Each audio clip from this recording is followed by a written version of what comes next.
박완규 씨가 아니라 이제는 사랑하기 전에는의 박완규 씨로 이제 수식어가 바뀔 것 같습니다. 가사가 저 이거 좀 부를 때 마음 너무 아파요. 왜요?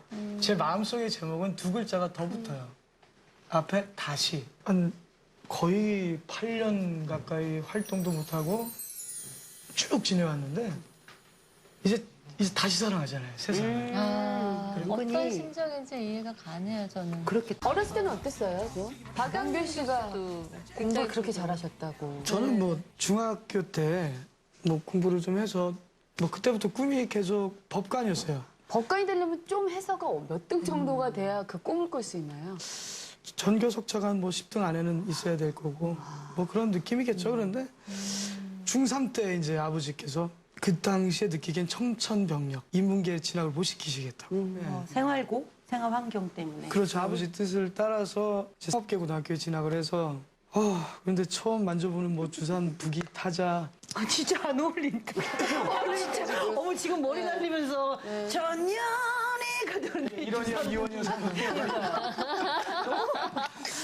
그때 어느 정도 그냥 공부는 해야 되겠는데 마음은 답답하고 하던 시절 때 학교 축제 때 밴드 형들을 본 거예요. 뿅 갔지 뭐. 아니, 확 갔어요 그냥. 저걸로 해야겠다. 그 전까지 노래는 잘 하셨어요? 하는 걸 알았어요? 그냥 그 전까지 노래는 목소리가 완전 여자 목소리였어요. 그래요? 이해가 가요. 미성. 지금도 그게 있거든요. 예. 타고난 장점은 딱 한 가지밖에 없어요. 한도 끝도 없이 높이 올라가던. 저는 산에 올라가서 실제로 피를 토했어요. 목소리가 전혀 안 나올 때까지 소리를 지르다가 제 안에서 뭔가 튀어나올 때 그 기분을 아마 표현을 못 해드릴 거예요. 그래서 이 깊이 있고 우리가 이게 그 한 소절에도 가슴을 막 저미게 네. 하는 이 소리가 바로 그런 거네요. 근데 그런 경험을 한 사람들은 그 후 조치가 굉장히 중요해요. 계속 관리해야 되고 왜냐하면 굉장히 많이 상했기 때문에. 이 암흑기를 지나면서는 목이 아파도 병원을 한 번을 가지 않았어요. 될 대로 되라. 뭐 목이 아프면 대강 부르고 무대 위에서 막 술 마시면서 막 집어다니면서 부르고 그러고 사니까 그 어린 시절 피를 토했던 그런 느낌도 다 바래지고 안 좋아졌죠. 저는 왕규 씨 얘기를 들으면서 이제 그런 부분을 다시 생각해 보게 되는데 인생의 갈등들을 충분히 겪고 나서 비로소 이렇게 훌륭한 감정이 섞인 노래들이 나오잖아요. 저에게 결여된 건 바로 그런 부분이라고 생각을 많이 하게 되더라고요. 좀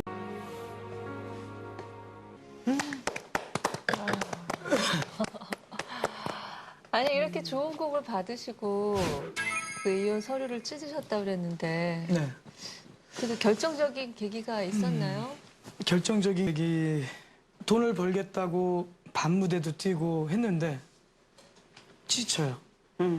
락앤롤을 하고 싶은데 할 수 있는 무대도 아니고 아이들 방긋 웃는 모습을 보면서 재충전했다가 컴컴한 수렁 속에 빠지다 보면 그 기분도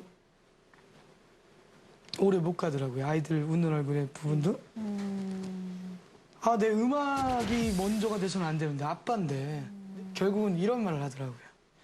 애들이 올해 들어 다 중학생이 됐는데 편모스라에 있으면 급식비가 안 들어가. 너는 어디서 누구한테 밥을 얻어먹어도 될지 모르겠지만 우리 애들은 급식 못 먹어서 눈치 보면 안 돼. 꿈에서 깨. 그리고 꿈을 꾸려면 정확한 건 정리하고 꾸자라고 얘기를 하는 거예요. 그거를 계기로 다시 마음을 세워서 일을 해볼 수는 없었네요. 할 여건이 없었어요. 왜냐하면 목이 맛이 갔고 몸도 망가졌고 정신도 황폐해져 있는 상황에서 제 몸 하나 일으키기도 힘든데 아이들한테 그냥 갖다 줄 돈이 없었어요. 한 푼도. 근데 그런 상황인데 제가 마지막까지 얘기했거든요. 야, 이제 조금 지나면 달마다 생활비를 얼마씩은 넣을 수 있을 것 같아 라고 했는데 됐다고. 그분의 심정을 저는 거의 100% 이해할 수 있을 것 같아요. 그렇게 결정할 수밖에 없어서 그분이 정말 박완규 씨를 위해서 너무 가슴 아프면 결심한 그거가 저는 이해가 되네요. 그럼 지금 아이들을 보고 계시나요? 그럼요. 생일이면 같이 지내고요. 그리고 살가운 남편으로서는 지금 역할을 다 했지만 평생 책임을 질 거야. 경제적인 부분만큼이라도. 해줄 수 있는 게 그거밖에 안 돼서 미안하긴 한데요. 그것만큼이라도 해줄 수 있는 마음을 열어준 제 애기 엄마한테 평생 미안한 마음을 가지고 살고 그게 사람인 거겠죠. 그게 사람의 도리겠죠. 나는 이렇게 얘기 듣다 보니까 차라리 왕규 씨가 빈말을 잘 할 수 있는 사람이었으면 참 좋았겠다라는 생각을 해요. 왜냐하면 그 되게 꼼꼼하고 완고한 사람, 자기 자신에게만이 아니라 모든 것에 완고한 사람이기 때문에 아이들도 아빠가 요만한 거에 굉장히 큰 고통을 얻고 있으니까 눈치 보였을 것 같고 애기 엄마는 그걸 너무 잘하시니까 좀 놓아주고 싶었을 것 같은 기분? 예, 근데 그 마음을 뒤늦게 알았어요. 아니 그래도 지금이라도 저는 아셨다는 게 다행스러운 것 같고요. 그래서 더 좋은 어떤 관계를 또 계속 가지고 갈 수 있을 것 같아요. 왜냐하면 그러려고 노력을 해요. 아이들이 있기 때문에 아이들이 모니터 분명 할 거라고요. 그리고 어디 가서도 우리 아버지가 아 방황규야 얘기할 수도 있거든요. 올해 초에 저와 애기 엄마 둘이 결정한 게 아니에요. 아이들하고 같이. 그 신고를 한 날 학교를 갔어요. 그것도 애기 엄마가 먼저 얘기를 꺼내더라고요.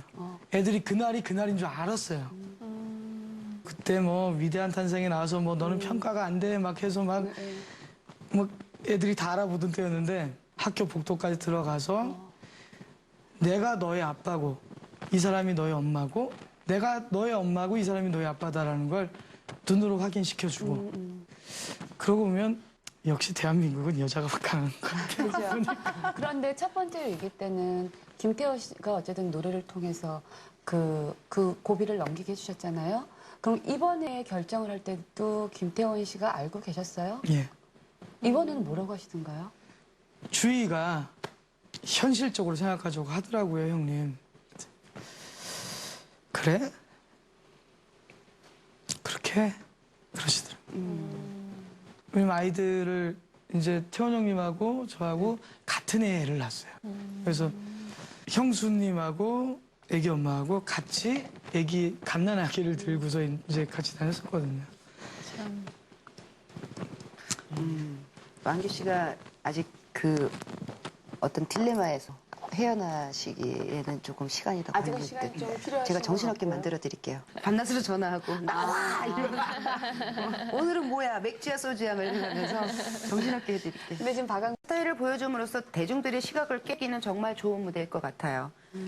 근데 저 자신이 음악의 어떤 도전이라든가 그 밖의 것들을 생각해보면 사실 나가수란 프로그램이 시작한 시점부터 그 얘기를 들었는데 지금까지도 전화가 온다면 과감하게 네!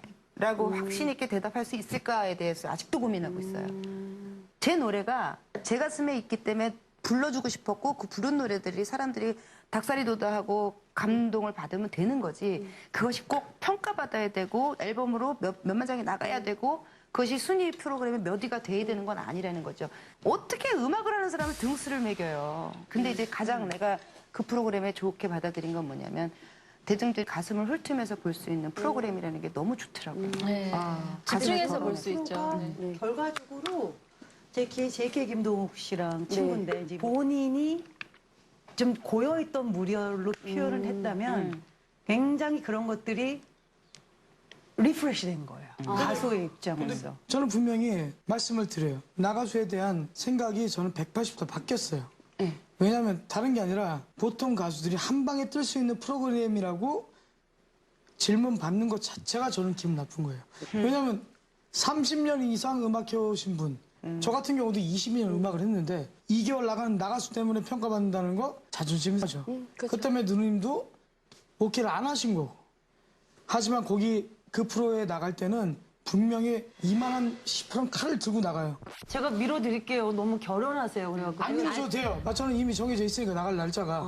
그래요? 오케이. 저는 내가 나가기로 했으니까 그동안 어떤 관계로 연결돼 있었던 사람들 다 끊을 거예요. 왜냐하면 제 속살을 보여줄 거니까. 저는 그런 느낌으로 나갈 거고 분명히 95% 이상의 목 상태를 만들어서 나갈 거예요. 그걸 나가겠다고 마음 먹은 이유가 있어요.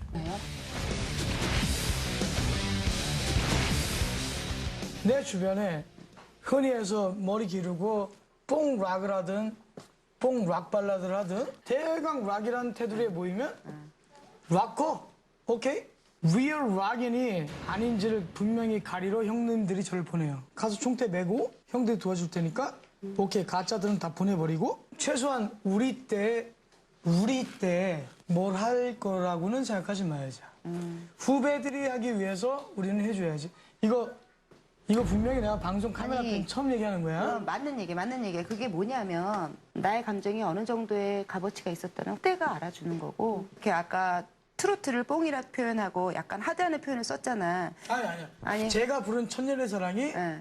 뽕락이잖아요. 뽕락이죠. 그걸 락이라고 제가 락커라는 취급을 받는 것도 형님들이 그 길을 해왔기 때문에 그것 때문에 제가 죄송해서 가서 무릎 꿇고 형님 이런 거죠. 천년의 사랑 때문에 락커라는 얘기를 듣는다는 얘기가 전 쪽팔려서 얘기를 못 하겠어요. 그러면 안 돼요. 왜냐하면 아니 우리 완규 씨의 만족을 위해서 음악을 하는 건 굉장히 이기적인 태도잖아요. 그럼요. 그렇다면 대중들이 원하는 락은 그것이라면 그것이 락이에요, 우리에게. 누님. 제가 질문을 잘못해서 너무 아니. 복잡하게 만들었는데. 왜냐면 이렇게 뜨겁게 이해할 수 있는 것도 좋아요. 분명히 음악하는 사람들의 뜨거운 마음이에요. 그럼요. 그런데 소신 있는 그런 얘기를 듣고 싶었어요, 사실은. 오케이. 이번에 예. 중요한 건 팬들이 스스로 평가의 잣대를 들고 있는데 저는 그 잣대가 싫었어요. 근데 듣게끔 만들어준 노래. 네. 근데 가사 한 구절 딱. 다시 사람들은 얘기해주지 않지만 비밀같이 그 시간이 흐르고 이 마음의 상처는 아물어갈 거다. 그 이후에도 넌 똑같이 그대로 머물러 있을 거냐. 너도 변해야 돼. 네.